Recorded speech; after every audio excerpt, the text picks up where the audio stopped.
Irmãos, agradecer a Deus, mais uma vez por estarmos aqui reunidos como Escola Bíblica Dominical para estudarmos a Palavra de Deus. Isso é muito importante, da maneira que é possível nesse momento, mas agradecer sempre a Deus pela possibilidade de estudar a sua Palavra, que é muito importante. Nós hoje vamos estudar a lição 6, na página 32, lição 6, na página 32, que é o ato de reconciliação do cristão.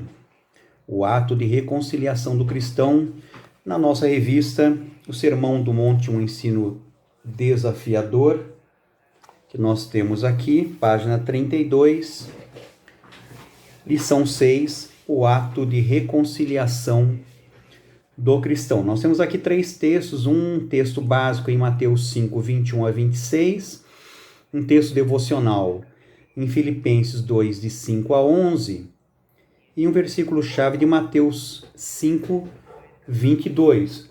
Eu vou ler aqui o texto texto básico de Mateus 5, versos de 21 a 26, Mateus 5, versos de 21 a 26. Eu vou ler aqui.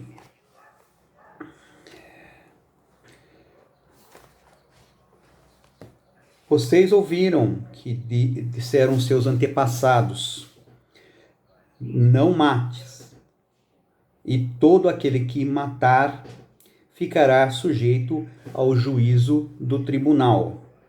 Mas eu os digo que todo aquele que se enoje com o seu irmão ficará sujeito ao juízo do tribunal. E mais, qualquer que insulte a seu irmão ficará sujeito ao juízo do conselho. Mas qualquer que o maldiga ficará sujeito ao juízo do inferno.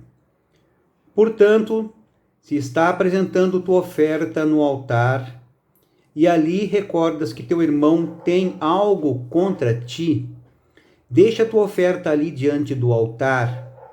Vai primeiro a reconciliar com teu irmão, logo volta e apresenta a tua oferta. Se teu adversário te vai denunciar, chega a um acordo com ele o mais rápido possível. Faz isso enquanto estão a caminho do tribunal. Não seja que ele te entregue ao juiz, o juiz aguarda e te lancem na prisão. Te asseguro que não sairá dali até que pague o último centavo. Te asseguro que não sairá dali até que pagues o último centavo. É o texto de Mateus, no capítulo 5, versos de 21 a 26. Nós temos um texto importante também em Filipenses, na carta do apóstolo Paulo aos Filipenses, no capítulo 2, versos de 5 a 11. Filipenses, capítulo 2,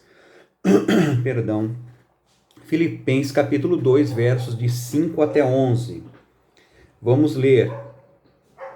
Tende em vós o mesmo sentimento que houve também em Cristo Jesus.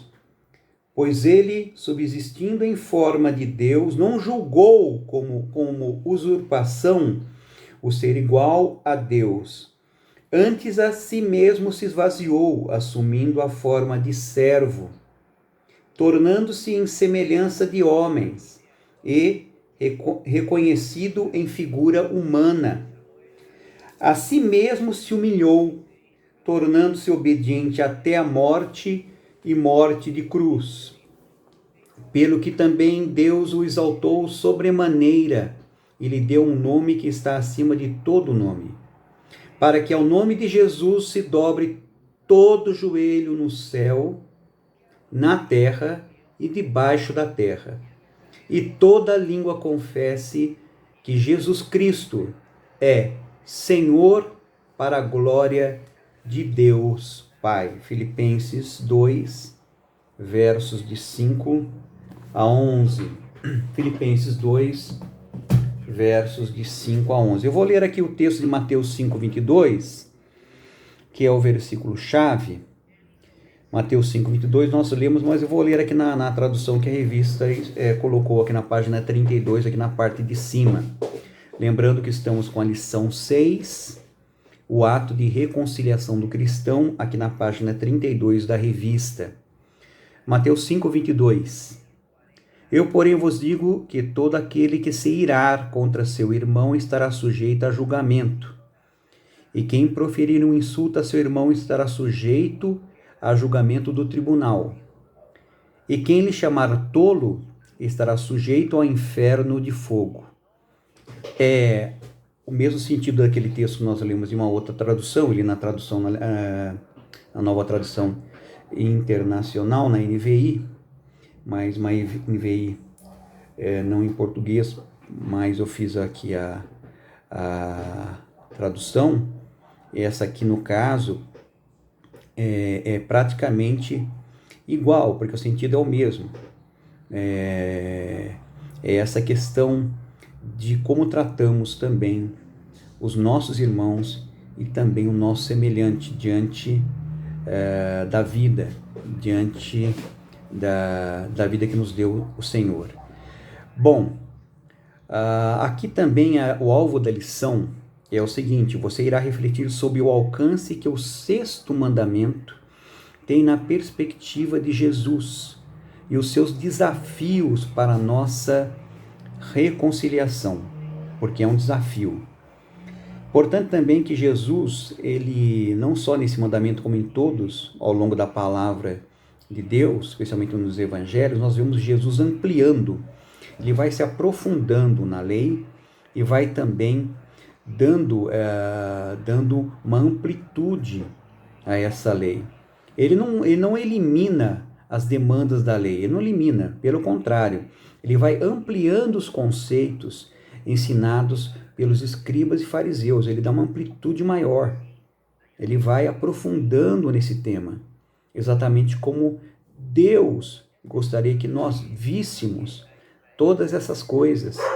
Então Jesus vai ao âmago, ao centro da questão, e ali ele expõe diante de todos aquilo que os mandamentos, que a lei, ela trazia, acrescentando realmente aquilo que ele, o próprio Deus, gostaríamos que nós entendêssemos, e que os escribas e fariseus tratavam de maneira errada, de uma maneira equivocada, e não da maneira como Jesus trazia. Na continuação aqui, nós vemos na página ainda 32, alguns pontos importantes que vamos tratar nesse dia de hoje.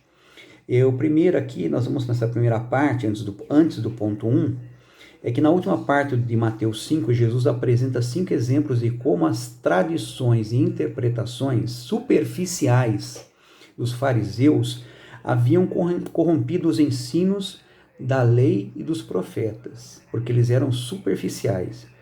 E hoje em dia também, se formos analisar, vemos muitas vezes digamos assim, muito entre aspas, um evangelho com letra minúscula e bem minúscula, que é corrompido, muito distante daquele verdadeiro evangelho ensinado por Jesus. Nós vemos isso nas igrejas, em muitos locais. Um evangelho corrompido, distante na realidade daquilo que Jesus ensinou. E isso é praticado em nossos dias também. Por isso devemos ter cuidado e aprender o que realmente a palavra de Deus nos traz sobre esse assunto e também sobre os demais assuntos. Ainda aqui na página 32, no segundo parágrafo, em cada caso, Jesus corrige a artimanha enquanto realça os princípios espirituais. Nas duas primeiras ilustrações, Jesus realça seu ensino sobre o 6º e 7º dos 10 mandamentos, que proíbem o homicídio e o adultério. Jesus eleva a conduta cristã como um ideal muito acima da conduta que se empregava nas sinagogas daqueles tempos. A nova lei é mais pura e mais exigente que a antiga. E isso fica bem claro. Os escribas e fariseus queriam reduzir esse não matarás apenas ao fato de tirar a vida de alguém. Era uma coisa bem reducionista, né? Mas Jesus disse que era mais amplo, muito mais amplo que apenas o fato de você ir e tirar a vida de alguém. Jesus falava que incluía, aliás, falava e incluiu, né, os pensamentos e palavras, a ira indevida, a ira incorreta, a ira imprópria, o insulto, a maledicência.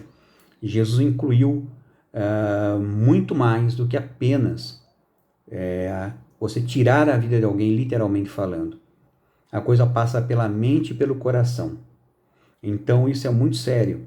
Jesus dá essa amplitude, porque às vezes nós, ao não gostarmos de alguém, não olharmos com simpatia para A ou para B, na realidade nós matamos essa pessoa dentro do nosso coração, da nossa mente, porque nós não a desejamos perto de nós. Na realidade, nós queremos longe, distante, o máximo possível. Por isso que essa questão de não matarás vai muito também na mente e no coração, porque às vezes ou muitas vezes as pessoas matam outras dentro do seu coração ou da sua mente, porque desejam que essas pessoas caminhem bem longe delas. Isso também Jesus, por isso que Jesus deu essa amplitude, essa aprofundada, né, nessa lei, e foi muito mais profundamente e amplo do que eram os escribas e os fariseus.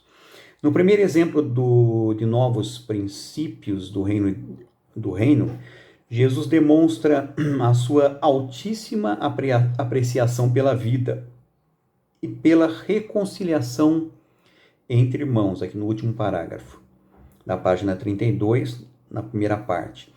Vejamos como Jesus torna pequena a divisão entre assassinato e a ira. A divisão é pequena. E convoca a nova comunidade a uma posição mais abrangente sobre essas questões. A melhor tradução que eu entendo para não matarás, para a palavra de Deus, seria não cometerás homicídio ou não cometerás assassinato. Porque havia a pena de morte capital, a pena capital, com um apedrejamento, por exemplo, para a mulher pega em adultério. Lembra-se do caso de Jesus e a mulher adúltera, né? Como ele se comportou, como ele foi mais amplo do que apenas a lei. A lei trazia a lei e mandava apedrejar, mas ele deu uma amplitude maior, acrescentando o elemento do amor, que vem de Deus. Então, ele era muito mais profundo e muito mais amplo, especialmente na tradução desses mandamentos.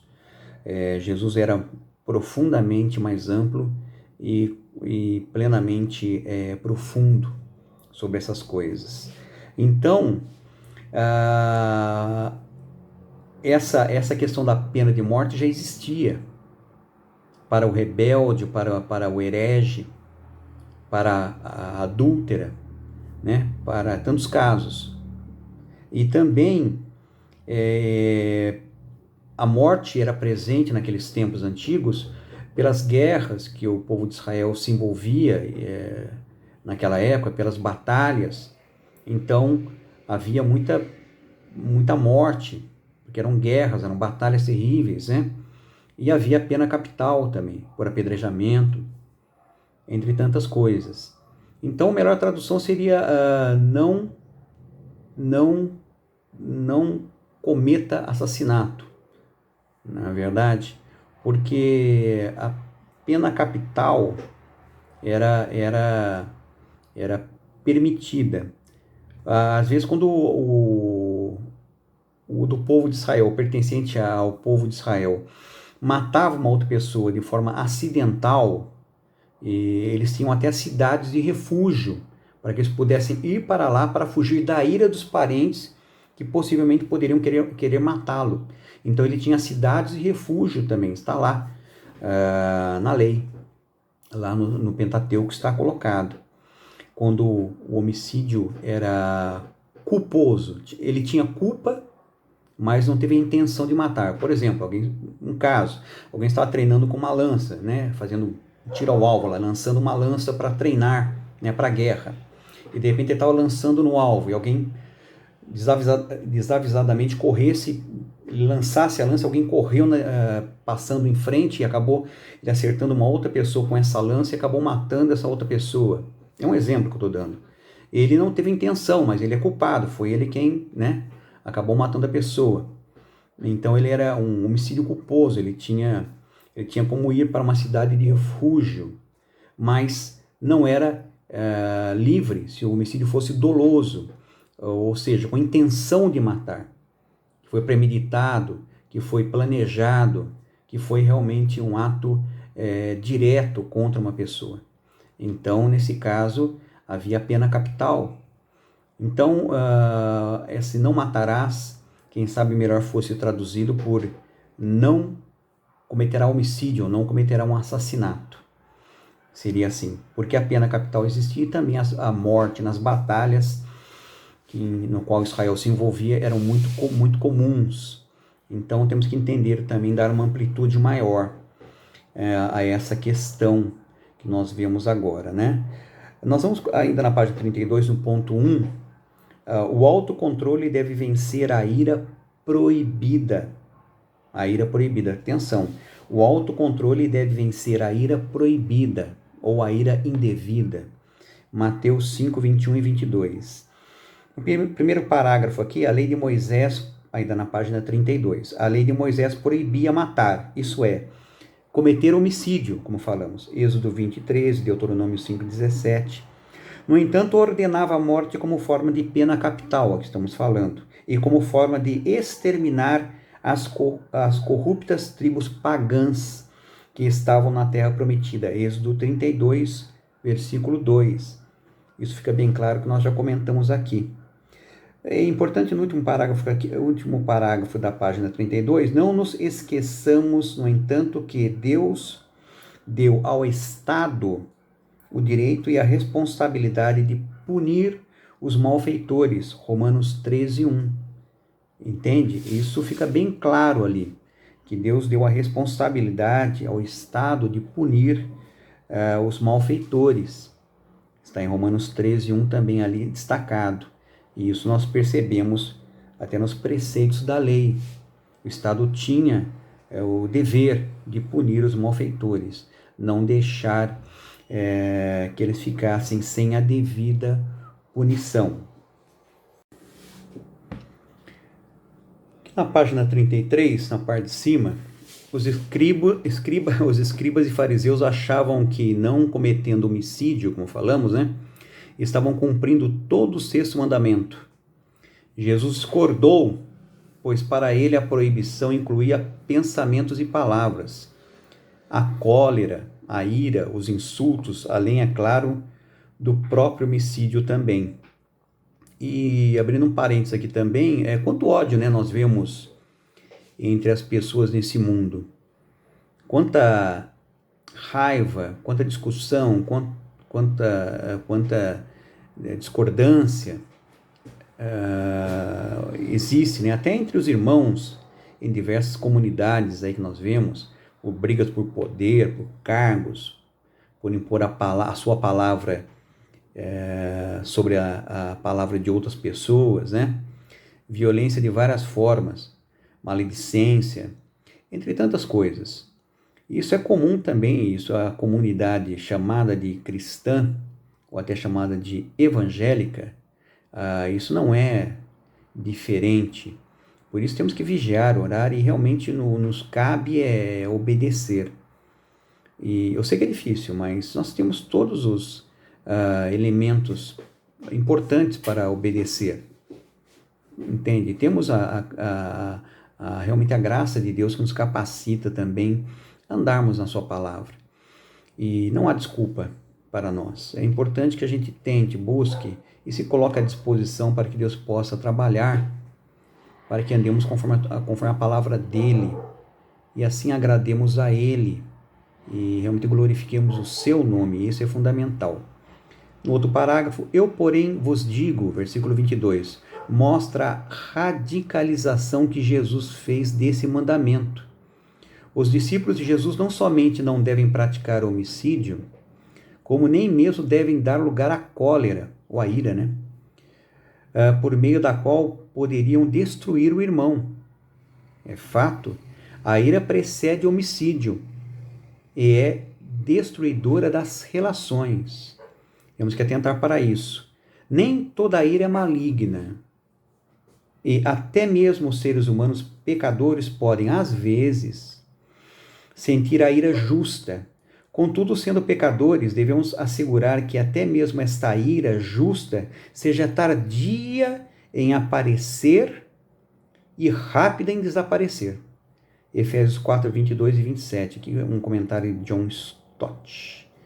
O que é a ira justa? O que seria uma ira justa? Que nós possamos entender por ira justa. Eu entendo que seria contra as injustiças que os homens cometem, contra o orgulho que nos assola também muitas vezes, contra a malícia, contra o próprio pecado. Não contra o pecador, mas contra o pecado que assola a humanidade. A ira se torna justa contra isso tudo, né? Ainda na página 33, vejamos as consequências da ira não controlada no versículo 22. Vejamos as consequências da ira não controlada no versículo 22 citado.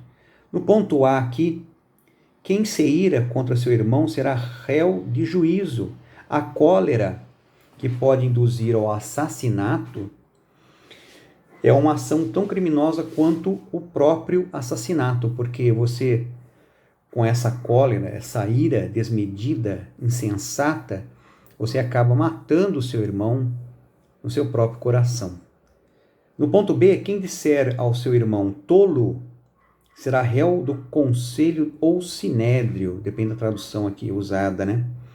O termo usado aqui é raka, que no grego significa imbecil, louco, insensato. Então é forte, né? É importante. Ou você não vale nada. É uma coisa, com certeza, terrível, porque Cristo morreu por ele também, e ele vale, pela graça de Deus, o sacrifício vicário, né, da cruz do Calvário feito por Cristo. E dizer que ele não vale nada, ou mesmo dizer que uma pessoa não vale nada, é uma atitude realmente insensata daquele que profere essas palavras, né? No final aqui, todo aquele que odeia seu irmão é assassino. 1 João 3,15. Muito importante nós atentarmos para isso. Ainda no ponto B, no final, nossos pensamentos, olhares e palavras indicam que, como algumas vezes nos atrevemos a dizer, gostaríamos que morresse. É uma frase que às vezes nós, se não falamos, pensamos. Um desejo assim torna a pessoa culpada às mesmas penalidades às quais o homicídio se expõe. Não em um tribunal humano, mas muito pior, mas diante do tribunal de Deus. Isso é muito mais sério. Isso é muito mais sério. John Stott aqui também comenta. No ponto C, quem disser ao seu irmão louco será réu do fogo do inferno. No caso aqui, a palavra louco tem o sentido de renegado ou condenado, né, o que já está perdido. O homem que diz ao seu irmão que este está condenado ao inferno, está ele mesmo em perigo de ir para o inferno. Tasker aqui comenta. E é muito sério. É uma coisa muito séria, muito grave. Assim, Jesus ampliou o 6º mandamento. Mostrou, aqui no final da página 33, né? Mostrou que a intenção que provoca o ato físico é passível da mesma condenação que o próprio ato, em todos os seus graus de intensidade. Ficam vedadas expressões e mesmo intenções que não contribuem para o bem-estar dos irmãos. E isso é sério. Vou repetir aqui essa última frase. Ficam vedadas expressões e mesmo intenções que não contribuem para o bem-estar dos irmãos. Estão proibidas, segundo a palavra de Deus. Fica bem claro isso para nós, né? Aqui no ponto 2, na página 34, nós caminhando aqui para a página 34, no ponto 2, a reconciliação deve preceder a adoração e o juízo. Mateus 5, 23 e 26. No ponto 2, a reconciliação deve preceder a adoração e o juízo. O oposto da ira e do homicídio é a reconciliação com o irmão. A restauração de relações sadias na família de Deus. Prestar o verdadeiro culto a Deus é uma tarefa do reconciliado. Quem com o coração Quem com o coração não reconciliado vem ouvir a palavra de Deus e receber o sacramento, ou seja, pensando aqui no elemento da ceia, ou pensando na própria comunhão da ceia, recebe-o para juízo. Perante Deus o tal é homicida. Portanto, por isso, vai primeiro reconciliar-te com o teu irmão e, então, voltando, faze a tua oferta, como nós lemos, né? Está aqui Discipulado, é um livro, né, de Dietrich Bonhoeffer. Dietrich Bonhoeffer, na página 74, citado aqui também pelo autor da lição. Eu digo o seguinte, eu falo isso com bastante clareza.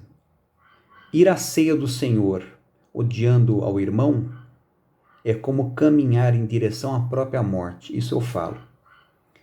Vou repetir, que ir à ceia do Senhor odiando ao irmão é como caminhar em direção à própria morte. E isso é fato. Isso é a expressão que eu uso sempre. Que ao participarmos da comunhão, odiando ao irmão, na realidade quem caminha para a morte somos nós. Então cuidado, Deus não é um boneco surdo, né? Que não fala, não ouve, não vê, mas ele tudo vê, tudo sabe e tudo conhece. Onisciente, onipresente, onipotente. Então nós estamos diante de um Deus grandioso que requer de nós bem mais do que aqueles líderes religiosos executavam na época de Jesus. Então é importante que a gente entenda isso. Repetindo, ir à ceia, odiando ao irmão, é como caminhar em direção à própria morte.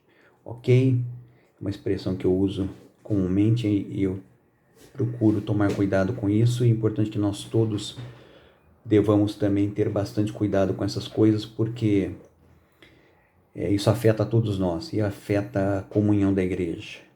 E para que ela seja igreja de verdade, não pode isso acontecer, né?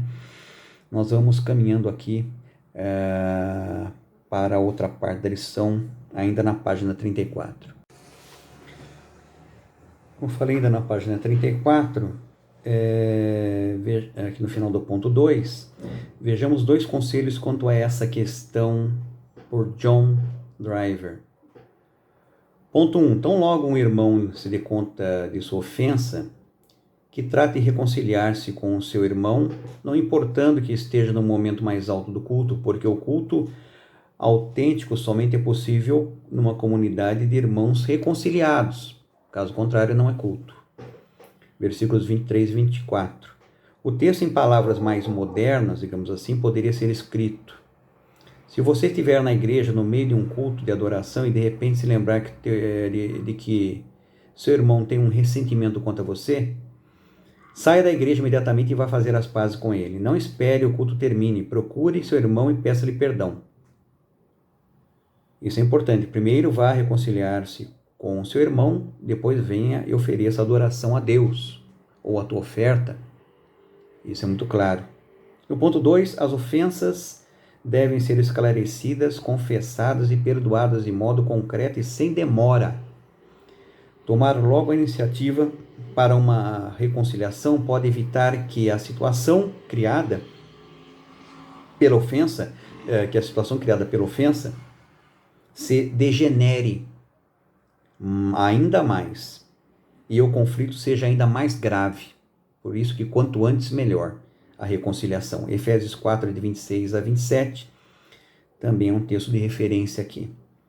A rápida solução dessa desavença ou dessas desavenças, evita que essas floresçam e deem sua colheita amarga e contamine também toda a igreja. De outra forma, permitir que passem de um dia para outro é dar oportunidade ao diabo e ao pecado. Se queremos evitar homicídio perante Deus, devemos tomar todas as possíveis medidas positivas para viver em paz e em amor com todos os homens. Naquilo que depender de vós, tende paz com todos os homens, porque tem situações que nós não temos controle. É fato, foge ao nosso controle, mas nós entendemos muito bem que Deus está no controle também da situação que está fora do nosso controle. Por isso oremos a Ele. Mas é importante que, quanto depender de nós, busquemos a reconciliação. No sentido mais avançado, devemos também entrar em acordo com Deus. No sentido mais avançado, devemos também entrar em acordo com Deus. Ele é o juiz e o justificador. Ele impõe a nós as condições. Ele dirige o tribunal dos céus e da terra. Isso é claro. Entre em acordo com Deus. Talvez você não esteja mais vivendo nesse mundo amanhã, de manhã, ou num tempo futuro. Então você estará indo para a eternidade. Entre em acordo com Deus sem demora, enquanto você está com Ele a caminho da vida eterna. Mark Lloyd Jones põe esse comentário aqui importante, que nós também nos coloquemos em acordo com o nosso Pai, pelo nome de Jesus Cristo, nosso Senhor. É importante, como é que fala? O fruto do Espírito Santo é muito completo, e entre eles o domínio próprio é fundamental, porque às vezes somos prontos em falar e pronto também em criar confusão. É importante que nós tenhamos domínio próprio para evitar esse falatório e também evitarmos as confusões. Às vezes temos uma visão clara do que aquilo que está sendo colocado não tem pé nem cabeça, não tem realmente razão de ser, mas o Espírito Santo tem que guiar toda a discussão, toda a conversa, para que de maneira dosada por esse Espírito as palavras sejam bem aplicadas, mas bem aplicadas no sentido de serem dirigidas e temperadas com o Espírito Santo, para que elas realmente atinjam o alvo no sentido de trazer a paz e não apenas que um prevaleça sobre o outro. É importante que essa palavra traga paz ao meio. É importante, fundamental. Então, o domínio próprio, que é parte do fruto do Espírito Santo, tem que estar em nossas vidas. É importante que nós tenhamos, quem sabe seja um assunto importante também, não só importante para conhecer, mas também para aprender e viver, que é sobre o fruto do Espírito Santo. Que a gente tem que viver sendo dominado pelo Espírito Santo e esse fruto seja pleno em nossa vida. Ele tem várias partes, entre elas o domínio próprio. O fruto tem várias partes, e entre as partes o domínio próprio. Aqui a conclusão do ensino, de estudo. Jesus não anulou o sexto mandamento, fica bem claro. Não cometerás homicídio, pelo contrário, ele ampliou. Nós já falamos nisso. Elevando até os nossos sentimentos coléricos e palavras de maldição. O crente tem os recursos espirituais para amar, Romanos 12:10. Romanos 12:10 fala disso também, os recursos. Também para abençoar, Romanos 12:14. Também para exortar, Hebreus 13:13. Estimular as boas obras, consolar, 1 Tessalonicenses 5:11. E também perdoar, Efésios 4:32. E viver em paz com todos os homens, Romanos 12:18. Realmente, está na palavra de Deus, vale a pena consultar e vale a pena a gente meditar nesses textos aqui colocados na página 35, na conclusão, para que te possa buscar, ler o texto, meditar e buscar ao Pai em oração pelo nome de Jesus, no poder do Espírito Santo, para que nós possamos viver de acordo com a sua palavra. A aplicação aqui, esse é o caminho da autonegação, o caminho da cruz. Tem recursos para matar, ter recursos para matar, maldizer e irar-se, mas abrir mão em obediência à palavra de Deus. Aquele que abriu mão da própria vida em nosso favor, que em nós habite o mesmo sentimento que houve em Cristo Jesus. Filipenses 2:5-8. Que nós possamos abrir mão, embora tenhamos esse recurso para matar, maldizer, irar, é verdade, abrimos mão disso, mas por causa da obediência à palavra de Deus, olhando para Jesus, o seu exemplo, o autor e o consumador da fé, da nossa fé. E o texto de Filipenses 2:5-8 é muito claro e também nos ensina muitas coisas. Eu queria terminar esse estudo de hoje lendo um texto muito importante. Também terminar com a palavra de Deus, que é muito melhor, porque nós estudamos é a palavra de Deus, né? Não é a palavra de homens. Nós aqui terminamos então com o texto de 1 João, no primeiro capítulo, ou seja, 1 João, primeira epístola do apóstolo João, né? No capítulo 1, versos 9, 10 e 11. 1 João, capítulo 1, nos versos 9, 10 e 11, que eu vou ler agora. Ok? 1 João,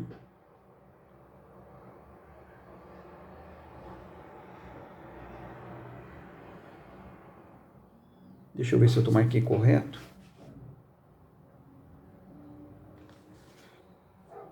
1 João, sim. Capítulo 1, perdão.